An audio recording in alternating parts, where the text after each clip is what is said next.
trusted partner in open source management. Let's start with some basics before we get too far, for those that might not be familiar.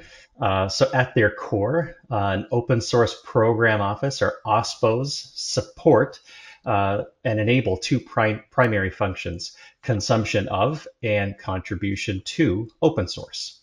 So an OSPO typically serves as the center of expertise within your company, and it can be ideal if you need a scalable method to manage and track your company's use of open source, and then often provides developers and leaders with knowledge, documentation, expertise to ensure the successful consumption and contribution of open source. So almost all companies that distribute or provide software need an OSPO, or at least someone to fill those functions. So sometimes this can be a team of one. It can be a part-time resource if your particular case doesn't warrant a fully staffed OSPO. But here's why we expect continued growth in OSPOs, but especially in small to mid-market companies. According to the 2024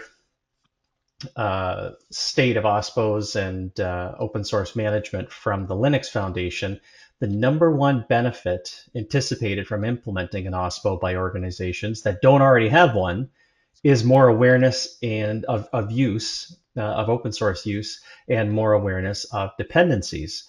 So I think this is something that most organizations would aspire to have, is more awareness on their use of open source. So it's difficult to overstate how valuable this can be, because it can help with managing license compliance, helps with reporting accurate SBOMs, helps with managing vulnerabilities, just to name a few, which is likely why 77% of large organizations already have an OSPO.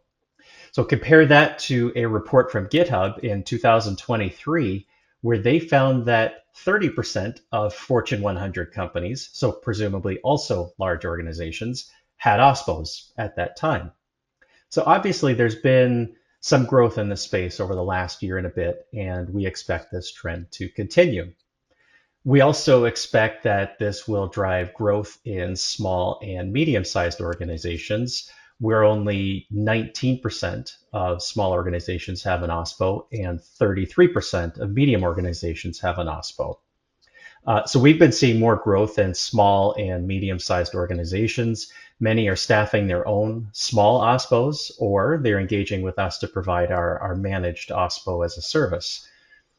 In addition to our own observations, the Linux Foundation published an estimate that they expect 105% growth in OSPOs for small organizations over the next 2 years.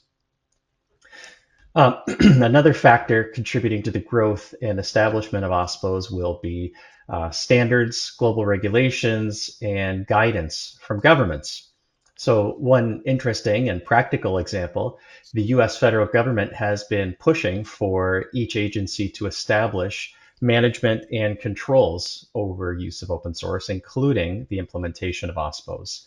So one agency in particular I came across is the Centers for Medicare and Medicaid, so CMS, which has a public-facing OSPO page on their site, which is pretty cool if you think about how unlikely something like this might have been just 8 or 10 years ago.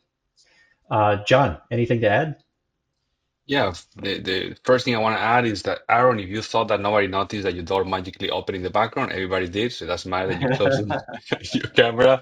And then just 77% of large organizations having an OSPO, that is incredible. That's a percentage that is much higher than I would have thought. So if you guys are working for a large organization and you don't have an OSPO, what are you doing with your life? So this is really important. You certainly need to get your head around this.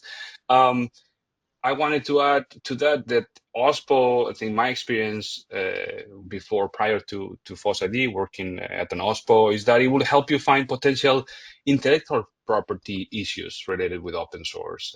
So license propagation, or sometimes even patent grants that might be related to the usage of open source. Your trusted